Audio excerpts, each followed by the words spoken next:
so much. Okay. I'm David Schlepper.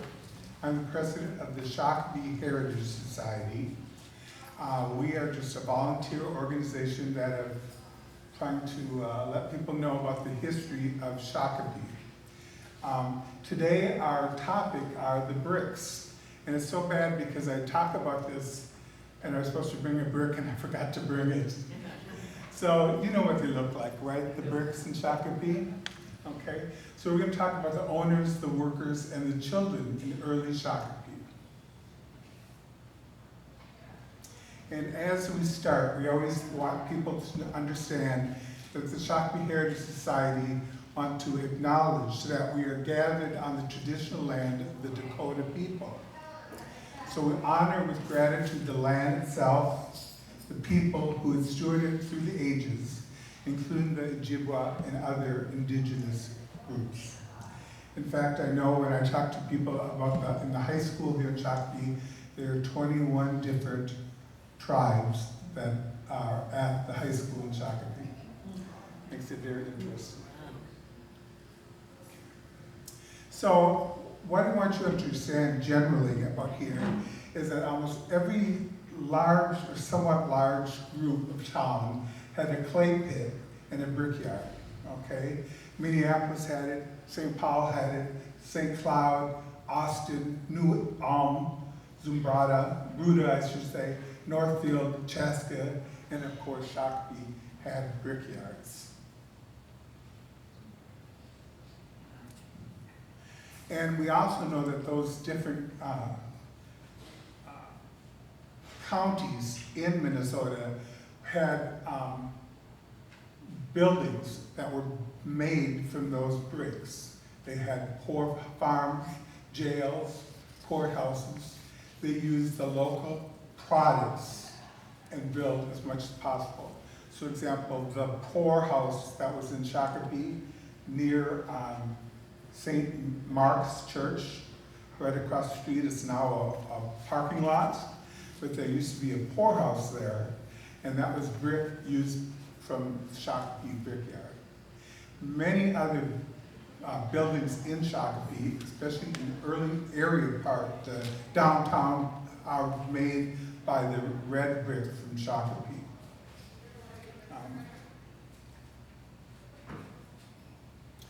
And if we talk about brick, we have to talk about the lime kilns. They were from about 1851 until 1900. Now, lime doesn't mean this fruit, right? Just letting you know, it's not the fruit, okay? But it's actually the white powder that is made from limestone. And for about 7,000 years, people used kilns to create what was basically the mortar for construction. And the first one we think about related to this is Moses Starr Titus. He was born in 1819 and died in 1878. He's buried at Valley Cemetery in Shakopee. Big statue. I added this important thing because his wife was Dakota Indian. She also is buried at Valley Cemetery. He has his big old statue. She's got this small little thing that's basically covered up all the time. You have to uncover it. It's in the ground. I'm always like, that's not the right way to do it. And it's even more important because eventually, one point, several people wanted the land. Once they forced Dakota out, they had this land that was like Memorial Park area in Shakopee, in that area. All of that land, about 50 acres, was available. So in the courthouse downtown, they said people who want to come and let them know why they should get the land. So the first who goes there is, of course, Moses Starr Titus. And he said, well, I live over there, so I should get the land. Not the best thing to say, but then he walked away, all right? The next person who comes in is what people later called the grandfather of Shakopee, even though there were 600 Dakota Indians already living there. And that would, and he said, I should get the land, okay? He went across the street. Next is another person who was the president of the newspaper. He went in and said, I should get the land. So all these people are asking this thing, right? The two of them came across the street on Lewis Street and First Avenue, and they got into a fight. Like a big fight, like knocked down, pull your hair, hit your face. The whole thing was going on. They all wanted the land, okay? So what was interesting though, is they went out in the street because the people in the store were like, get out of my place, right? So they're in downtown Shakopee. All around it were all these people, right? Men and women from downtown Shakopee watching these two people having a fight. And they're cheering them on. If they like one person, they cheer one, then the other, back and forth, okay? The one person who was not there was Jane Lamont Titus, which is his, I should say, wife. And she was part Dakota, and she just sat and watched as they fought over and over. It goes back and forth, back and forth. Finally, Jane Lamont Titus walked in and said, I should own the land because I'm part Dakota. And you took my land and you gave me a script. And the script says I get the land. So she handed it over and she got the land. So it's interesting, there's this thing that shows this downtown Shakopee in this little area that called Titus Edition. And people think it's about Moses Star Titus, but it's not. It's about his wife. And in 1858, she got the land. So it's kind of an interesting story. So I have to go off on these little tangents because I always think of them as very interesting. Okay, they're hoping to build a statue downtown Shakopee of Jane Lamont Titus. Anyway, she was, when Moses moved to town, Shakopee was one of the oldest settlements in Minnesota. It's really just like an outpost for the most part Indian, part white, when Moses Star Titus moved here. This is actually what it looked like. There's actually a drawing someone did, and this is a downtown Shakopee. This would be by Memorial Park area, and it's interesting because this here is where the Dakota were living here. It was called Tinta Otanwa, and it eventually became what is in behind there. There's houses there, and that was the beginning of the other part of the town, which became Shakopee. So Moses was born in Connecticut. His family, the Titus family, is related to the Pond family. So Samuel Pond, okay? His parents were sister of Samuel Pond and Gideon Pond. So Moses came west about 1844, joined Pond, helped them. He was a teacher. He also became an Indian farmer at Black Dog Village, okay? And then he came through to Shakopee by canoe, then by ox team, and they followed the old Indian trail. He spent the winter of 1851 in the area later called Shakopee. One of the earliest white settler colonists in Shakopee area, he described in a presentation to the Minnesota Historical Society about the few people who first arrived there once the ink of the treaties were dry, or before they were actually. Okay. So this guy, who's one of the person who was asking for the land and didn't get it, okay, is Thomas Holmes, I should say. He arrived in 1851. Moses was there also. And so when he gave this address in 1878, he said he remembered that he, Thomas Holmes, and William Quinn, who was part Indian, they arrived in the land known at that time, he called it Holmes Landing. It later became the town of Shakopee, okay? And he said in his presentation, he said, he pitched his tent and with few adventures set about building a house, but the weather was hot. The mosquitoes were terrible and thirsting for blood. Can you imagine that? Nowadays, mosquitoes are not that bad.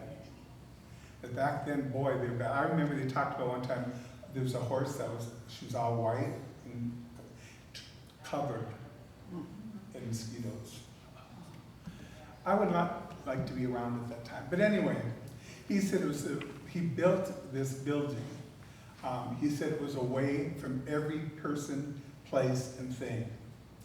Now, he basically was downtown Shakopee on Home Street and the river. He was right there on the river there, okay? Now, he said it's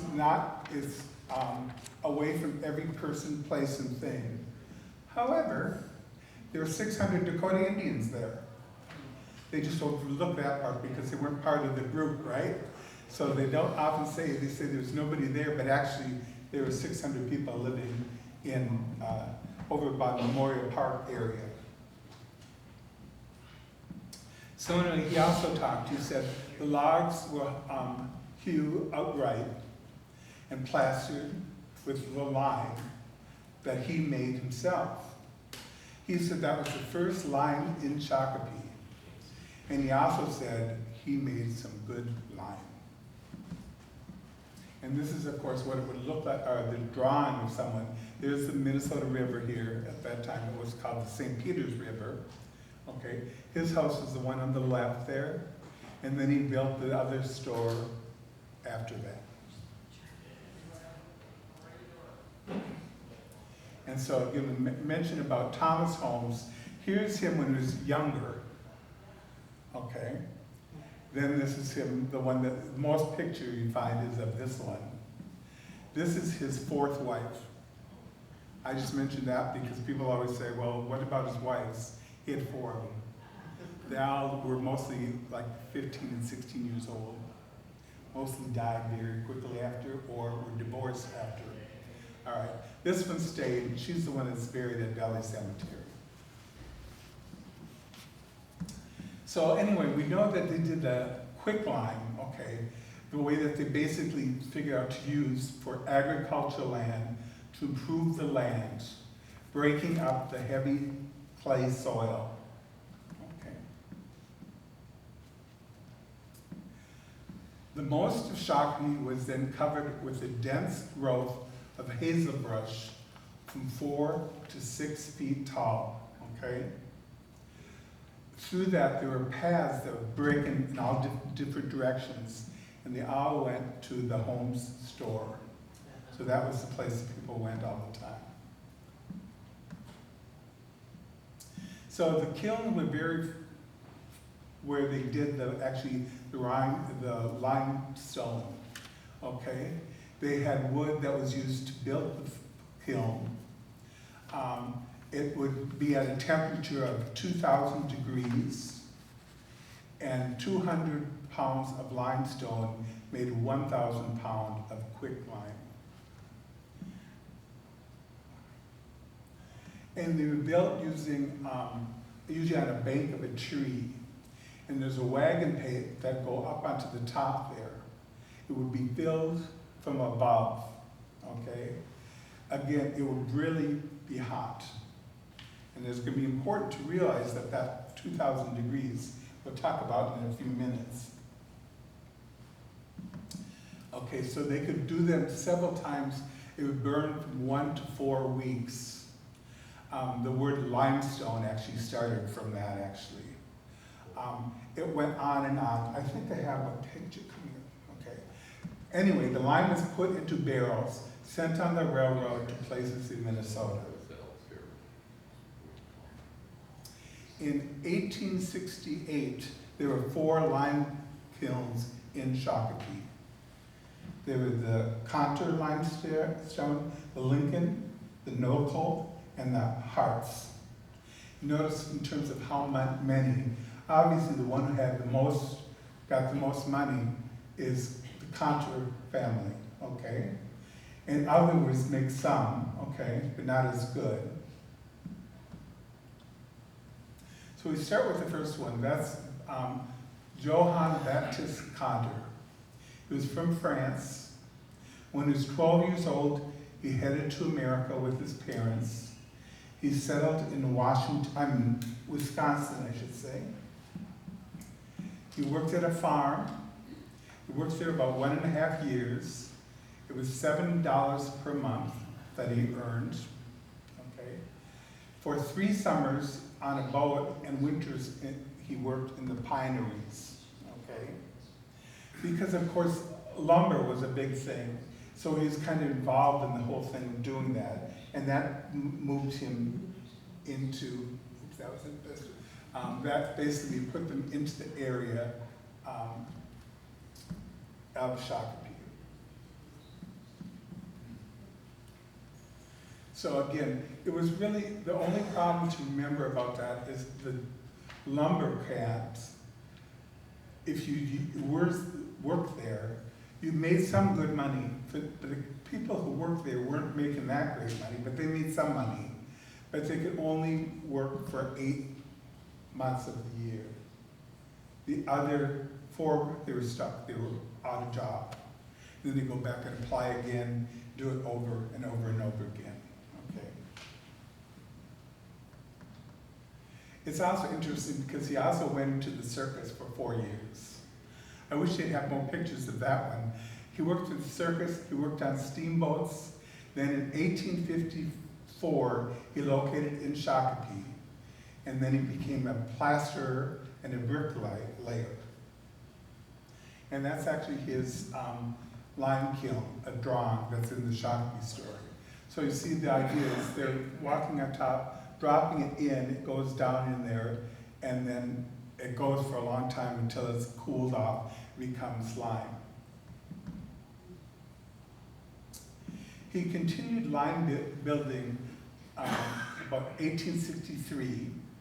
He had facilities for turning out 2,400 barrels of lime per week. So that's a lot of money that someone was getting.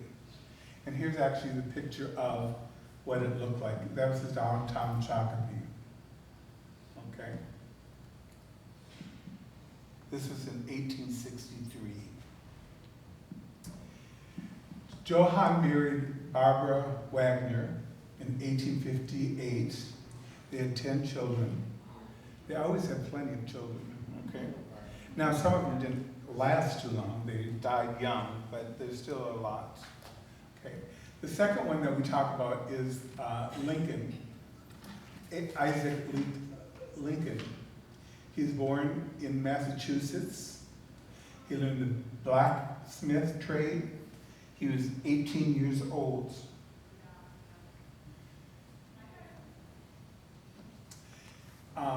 He was very, very much involved in construction of the railroads in Cincinnati. He married Louis Bingham in Ohio. They had 6 children, including Lincoln Jr. So then eventually, in 1856, he moved to Shakopee. He built the first sawmill here, which he ran with his brother. He also was big to the lime building. His son, Lincoln Jr., married Cora. He died in New Mexico. He's buried at Valley Cemetery in Shakopee. The tombstone, you can see there's not much that you can see, his name, the dates, but it's really hard to read. Now, what about his wife? Well, Cora, after the husband died, she went back to Indiana, and she was buried there. The third one that we talk about is the Hartz family. Born in Shakopee in 1866, Mary Louise Arntz from Chaska. As we call Chaska the River Rats, but that's because we were in Shakopee and we used to have a rivalry between Shakopee and Chaska all the time. It's funny because when I talked to people in Chaska, they said they used to call us river rats. Those people don't know what they're doing. All right. I just remember growing up, we had rivals with Chaska and Shakopee. All the games were there. They aren't that way anymore, but at that time it was a big thing. So here's actually a picture. It's not the best picture, but shows them. Okay. He built the lime kiln in Shakopee, had 4,000 barrels of lime. They ended up moving to Duluth. They had 2 children. And at age 92, Ben died in Duluth. And a year later, his wife also died there. Now, when we talk about kilns, they're very dangerous. Individuals have to be careful not to fall into the kiln or the fumes. They would die from the fumes that was happening there too, okay? And we know that the kilns were used until the early 20th century, and then they had commercial kilns after that.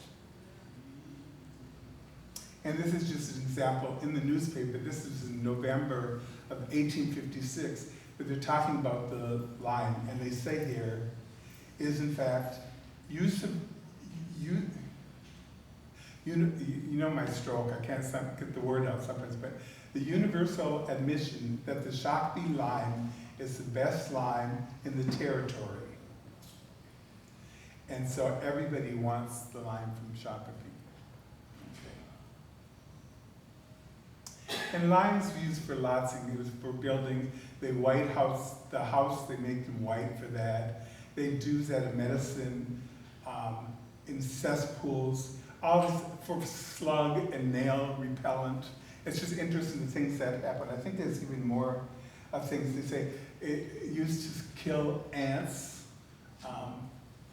as a worm drench for pigs. They give the poultry, they gave it to the eggs to strengthen the egg's shell. These are all things that ties in, so it's obviously a very popular thing. But Jake Collier said it was a long, dirty, hot job. You had to burn for 48 hours, then clean it up and start again. So I don't think it was necessarily the funnest job. All right. But of course, the people who were in charge did very well. So this was the residence in Shakopee of the people who were doing the counter. This is the counter's residence here in Shakopee. I don't believe that's still around, but I'll have to double check on that one. They said in 1868, lime was selling about 90 cents a barrel. That's what's said in the Shakopee Argus newspaper. And here, in terms of ended up being the buildings then that used the lime in the buildings. These are 2 brick houses in Shakopee. It's at 411 2nd Avenue East, and the other one is 419 East 2nd Avenue. They're built around 1865, and they're listed as part of the National Register of Historic Places in 1980. Okay, so this is basically what they look like, and it used to be downtown. A lot of them, most of them, then they used to put something on top of them. So that's why you can see that it didn't look so pretty back then after when they did that part. And so then we go back to the old radio. Remember the radio when you used to go and listen to the radio here in Shakopee? Some of you may remember. I remember anyway.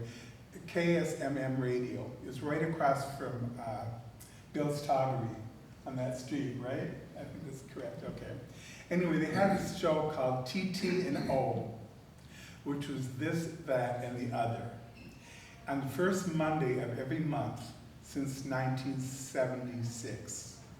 And Julius Collier would be on there and he'd talk about what he remember about the history of Shakopee. And so he talks specifically about the Schroeder Brick and Lime Manufacturing Company. It was from 1876 to 1941. And then, of course, they had the nice bricks right there. They said the bricks that had the Shakopee number on it, like that, or the name I should say, there's about one out of every 100 bricks had these. So that's why people want them now. Okay. So Herman Schroeder built the brickyard in 1876. Many of the buildings in Shakopee were made from the red brick, from the brickyard. Some of them are still there, but some are covered by stucco. In downtown Shakopee, along the trail there, you actually see the kiln there, and it's still there. You can actually see this. Okay, so just so you know, the people are on top, dropping the things down, and the line comes out at the bottom.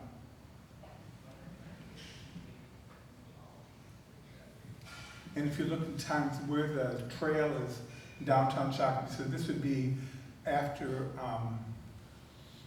First Avenue, then next street, and in the following area, there's a trail that you can go through, and that's where you see parts of the thing. So this is Minnesota Street South in Shakopee, and there's a house there too. And here's what it was looking at back there. Now my guess is almost very few of these are still around, the actual pictures of the people. Brick making was simple. They dug clay from the river floodplain. They formed the brick, dried them out in the sheds, fired them out in the kiln. The first initial ones were made by hand using wooden molds. They later switched to a brick machine. And of course, the drawing shed took most of the space in the brickyard.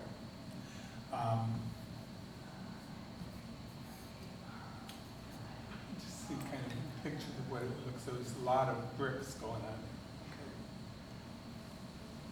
Okay. In Shakopee, the red bricks, and the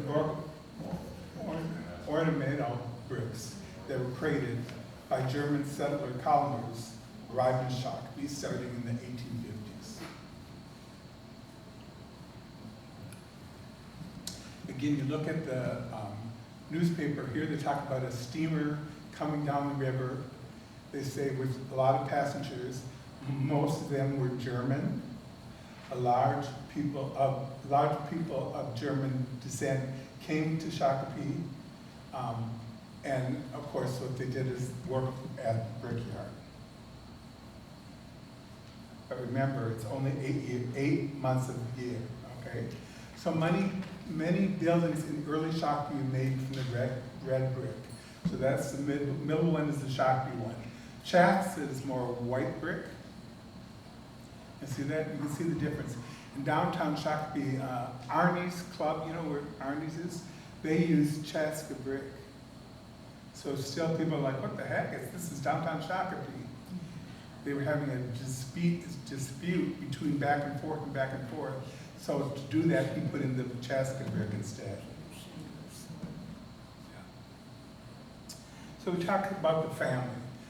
Herman Frederick Schroeder, born in 1854, died in 1922. That's a picture of him.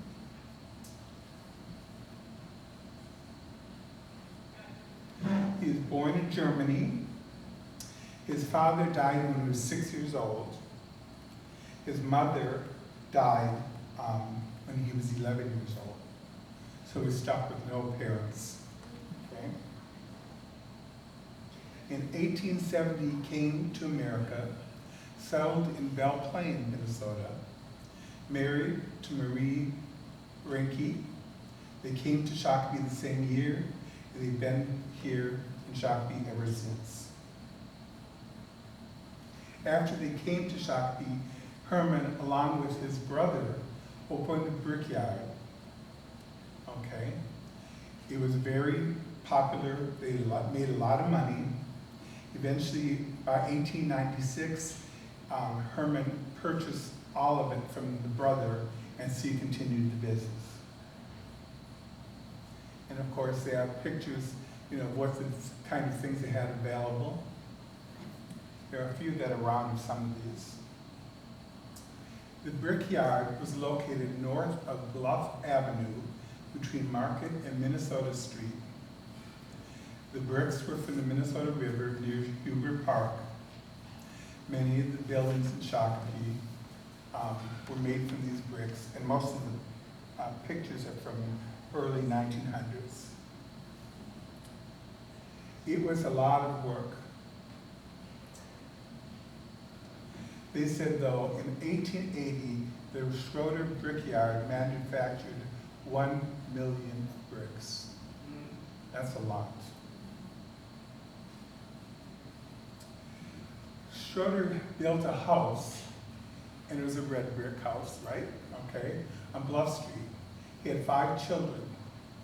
The 2 girls stayed and lived in the house until they passed. When Herman passed away in 1922, the boys ran the brickyard. They stayed in the family until it ceased operation in 1941. So this is not the best picture, but it just showed him at the house. Here's what the residence looked like, which is just a nice picture. But they said that eventually he dies. And there's a whole thing in the article about when he died. When they heard that Herman Schroeder died, at 6:45 in the morning, his residence, the city, was very upset. So what's interesting, though, is his building, his house, is still there, and the livery area is there. They were constructed in 1880. They had ornate brick details, including an outhouse in addition to the livery. Okay. It was listed on the National Registration of Historic Places in 1903. And so Shakopee has that as part of Shakopee, that brickyard. It was nominated because he did the Shakopee bricks. And see the pictures here? This is the residence there. Here's the outhouse area. And that's a pretty building, isn't it? Especially for an outhouse, I think, isn't it? I don't know about the rest of it, but that part is nice. The brickyard was the most successful in town. It was used throughout the regions. The annual product grew from about 500,000 bricks in 1881 to 3 million bricks in 1906. That's quite a big difference there. And this is actually the house from above. They took out the other houses around it that were not from that time period, but they still have these pictures. Here's what it looks like. It's nice, isn't it? Really? It doesn't quite look like that right now, but anyway, I'll talk about that in a second. Here's the other parts there that's still there. Again, the look of it. Notice everything's closed off here, right? So there it is again. It's a big house. I think before this was taken over by the Shakopee, it was 2 duplex that was built within it eventually. Again, the bricks are beautiful to me to look at, I think. It's, the building again is part of the Register of Historic Places. That means that technically they have to leave it as it is, but fix it up. They can, okay? But they can't tear it down unless they have to, and then they still can. That's an unfortunate thing. I remember when this January of 2021, they had a Shakopee City Council meeting. They were talking about the place. What are they going to do with the building? Because Shakopee has that building. And so we knew that they said they're gonna try to fix it up and then maybe do it as like a rental place for people to go. I remember, because I was there, I remember going up and saying, you know, we have a group of us, we're from the Shakopee Heritage Society. We said, we're willing to volunteer like 3 days a week to be there, just to be there to tell people about the history and stuff like that. We have this information, this is what our suggestion, you know, and then we sat down and they're like, okay, next, you know, move to the next thing, then you go on to that. Nothing has happened since. So if you look right now out there, the bricks are falling apart. Nothing's really happening to that at this point. So you guys have your time here, so spend your time writing a letter to the mayor or the city council and saying, what are you doing about that building? Because I think we need to save it before it's gone. Now we go back and go to the family again and talk about Ralph Schroeder. He was born 1915, died in 1972.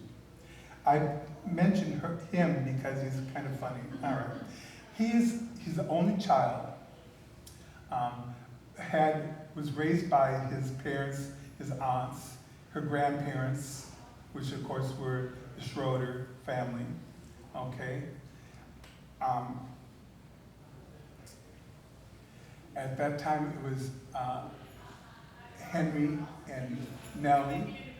They were well-known, dignified people of Shakopee. His father was leader in civic and business affairs, and he was mayor of Shakopee from 1928 to 1935. In fact, his father helped develop Riverside Park. Remember that was downtown across the river there? Okay, and helped with erecting the grandstand there. His mother was a former teacher and she was involved in many organizations. So with all that in mind, what is the child like? Just the opposite. Ralph lived at 419 East First Avenue, just across the street from the old Methodist church on First and Fillmore. Okay, so he was one of the left one, that building's where it was at. Before it was a Methodist church, it was the First Presbyterian church from 1900 to 1967. In 1997, it became what we call the Mexican church, okay? It still is that same church right across from there. I think there's a picture here, I think. Yeah, so here's the Presbyterian, then it became the place right across the street. You see them all the time. And they're very, very nice people, okay? So that's right across from where Ralph was, all right? On First Avenue. So, Ralph, from his bedroom window on the second floor, he had a good view of the bell tower and the bell on the church steeple of the church. That doesn't have a steeple now, but at that time that's what it was a steeple. So he put a rifle in the window. He knew that a .22 rifle was silent enough that his parents would not hear it. Ralph waited until midnight. Then he would aim and fire a single well-aimed round at the bell. Bing! And that was it. The next day, next evening, midnight, bing! Every day he was doing this, right? You can imagine the people in Shakopee were like, oh my God, okay? It was a single tone that could be heard for blocks. The minister and the members of the church would go to the church at midnight to find out who was ringing the bell. They could not see anybody in the church or the bell tower, but they did hear the bell ringing. Ralph continued to do this every night at midnight. Don't you think his parents are really thrilled? I don't think they knew at this point, but anyway. At midnight, the minister and church members continued to try to figure out who was ringing the bell. Soon the people around the town of Shakopee believed that a ghost was ringing the bell at church. And this became a whole discussion that was going on. It doesn't have an online thing, but it was just around everybody downtown were talking about the big bell, okay?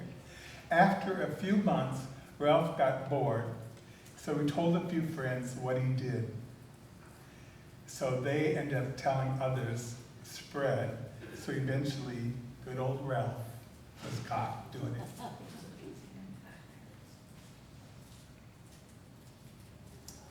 So we do know that Ralph eventually he was born in 1915, died in 1972 in Oregon. He's buried at Valley Cemetery in Shakopee.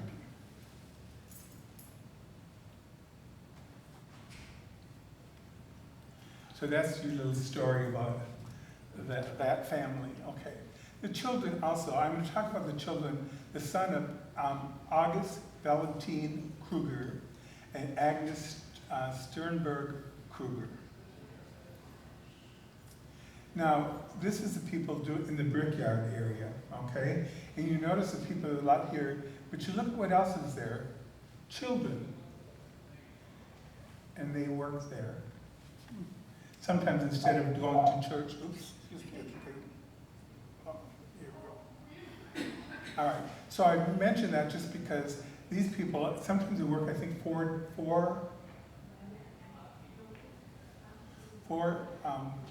pennies, I think, hour they were paid and stuff, to do stuff in the brickyard. Not a good thing. This was before there was labor laws with that. So there was no children labor laws in place. So numbers of children were employed. The children report jobs such as handing bricks at the rate of 4 cents to 7 cents an hour. So they take the brick, turn it to the other side, and go to the next one. Next one. Keep doing that, you know. Remember there's 4 or 3 million bricks, right? So that's what they were doing. Okay. Now, August and Agnes were born in Germany, came to America in 1882. They had 10 children. Their 4-year-old sons, and I can't find exactly which one he is of the family, okay? But his 4-year-old son is playing with his companions near the kiln. He ran into a heap of hot ashes. The pain was so distracted, the little fellow that just stood stock still until the kiln heard his screams and ran and took him out of the area. He was taken to his home near the Mark's residence. The doctor came. He found one sole of his foot completely burned off. The other foot was generally burned on the surface. You can tell I didn't do spell check on this part, so I'll have to redo that. The wounds were so deep and the child was in a lot of pain.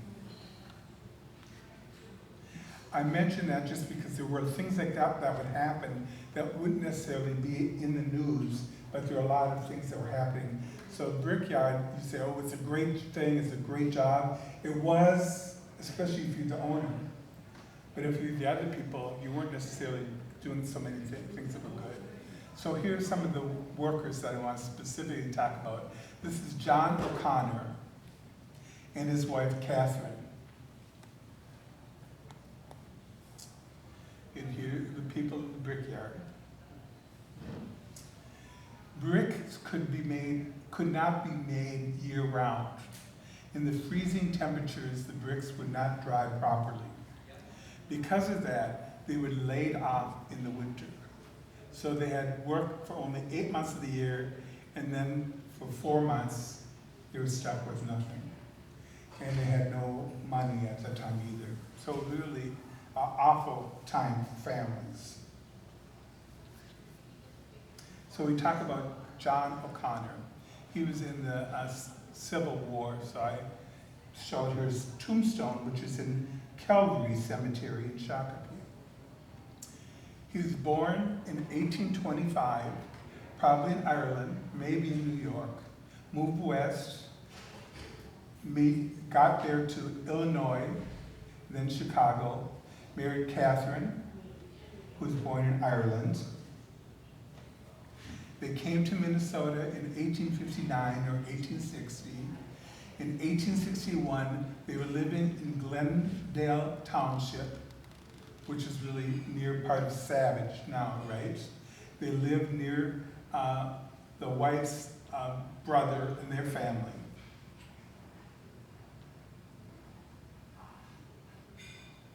The O'Connor family in 1865 consists of John, his wife Catherine, along with their children Edwin, Mary, Julie, Katharina, and John Jr. So, meanwhile, you've got Catherine, the wife, okay? She's taking care of the 5 children. John O'Connor suddenly decides, I'm going to go and work and become a soldier in the war, okay? They said, really, and you think about it, for Catherine, she probably thought, why is he leaving? This is not going to be help. But he thought maybe it would be a way to get money for the family. During the Civil War, they served for 3 years in the Union Army. They were in the Battle of Nashville. During that time, John received an injury to one of his eye, I should say. John was also found drinking on guard duty. He was sent to a military prison. He spent a year in prison. He then came back to Shakopee, worked as a bricklayer in a stone mansion, because he did that in prison. He did that when he came back to Minnesota. The family came back to Glendale. Then they moved to a house in downtown Shakopee. It was on 2nd and Market Street. They sold it for $200. Boy, don't you wish you had that now? All right, now they didn't have the 2nd level, so it was just the 1st level at this point. It was right near the train tracks. The building itself is now in the landing here in Shakopee, so you can actually see the building itself. We know that John and the families went to time at the Church of the Immaculate Conception Catholic Church in Shakopee. You know where that building is? St. Mary's Church. Oh. They changed their name, okay? They used to call it the Irish Church. It was close to St. Mark's. It was erected in 1866. It was not until 1876 that they became St. Mary's Church. So John, of course, works at the Schroeder brickyard. Again, you see the pictures of that. The bricks were from Shakopee. And of course, what happens is their son, Johnny, who died in 1866. He was at that time was 5 years old, buried again at Valley Cemetery in Shakopee. Actually, this picture is a little bit earlier picture. I saw now there's a whole building in the background. But anyway, just so you know where we are, that's the racetrack there. Okay. So we knew that John really had long illness due to the eye injury. They actually went and asked the military for money because of what happened to him, and he was turned down. He died in 1878. He's buried in Valley Cemetery in Shakopee. And so that's this person who's buried in St. Now we have to go back to Catherine, the wife. I like her, but I don't know, I just like people that are really odd. She was an odd person, okay. Don't make her mad, okay? And I put there because she remembered that John returned to his family, then moved the house in downtown Shakopee. Next to him was their neighbor, Anna Hilger. They had sold the house there for $200, as we said. Catherine did not have much money. She was not able to read or write. She signed her name with an X. Catherine ended up spent a lot of time at the Church of the Immaculate Conception, St. Mary's Church. But one day, she was really upset, and she had enough. She grabbed a frying pan and headed outside and went next door to Anna Hilger. They were neighbors on 2nd and Market Street. In 1873, they started an argument. The two ladies escalated to the point of Catherine hitting Anna Hilger over the head with a frying pan. Those are heavy frying pans, by the way. Yeah. Boom, okay?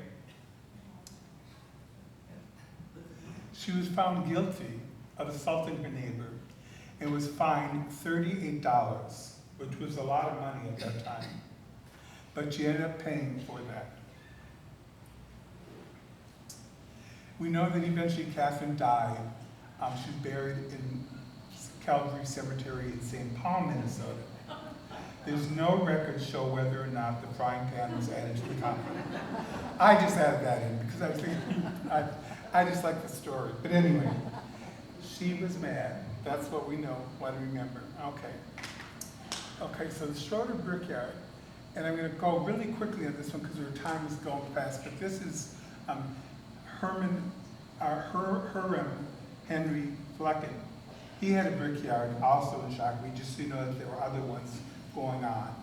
So I'm going to kind of skip through this one, but he married, they had 12 children.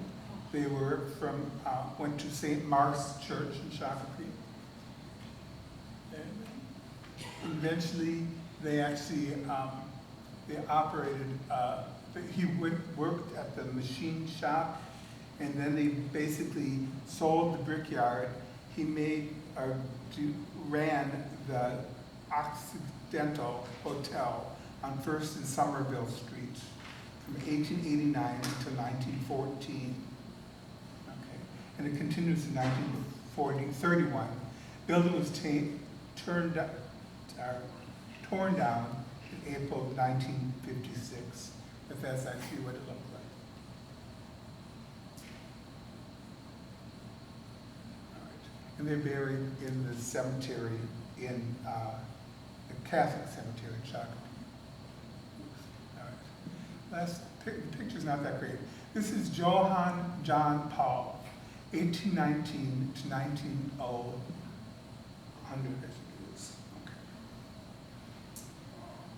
He went, like many people, he went from the steamboats to Barn Bluff. He arrived in 1861. He was from Germany. What's interesting about him is that he knew about how to build a kiln. He knew what to do with that.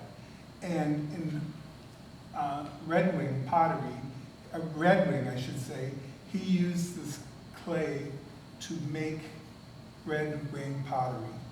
You ever seen those things that has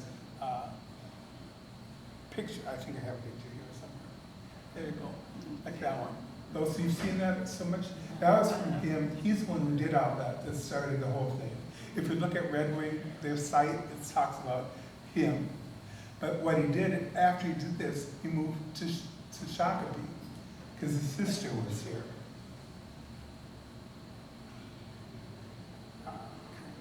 He was in the Civil War, just so you know. But anyway, they had more. They had 4 children. Then they came to Shakopee in 1871. They born 4 more kids. They lived on First Avenue, where River Rock Dental is located. This is actually what the house used to be. It's not there anymore. There's a dentist place there. So we know that he was a potter in Shakopee, using the mud from the Minnesota River. We wish we would have some examples of that, what that looked like. But anyway, they were married, they were together for 32 years. He died in 1900 in Shakopee, buried at Valley Cemetery. There's no marker for him, but his son's marker is there. We're trying to get a stone for him because he's also in the Civil War also. So that gives you a little bit about some of the people in downtown Shakopee and the bricks that made it all happy. And those are the bricks. I know we got about 30 from someone who lived about 2 hours away, and they had the bricks that says Shakopee on it. They gave it to us. So just so you know, online there are pictures of the people that we talked about in here.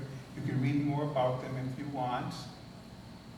And coming up, tomorrow there's a thing, A+ for teachers, educators in early Shakopee. That's at the Scott County Historical Society at 5:30. There's Summit Valley Cemetery cleaning, which we've been doing for 5 years. Cleaning that cemetery is the most interesting cemetery around. We're going to move on to other cemeteries in the area. In the community center, there'll be the Great Fire, and the next one back here is September 15th, 2 to 3. It's so groovy. Minnesota in the 50s, 60s, and 70s. And then the following month, it's the Battle of Shakopee here. So now you have what you're going to do next. All right, everybody have a good day now. Any questions?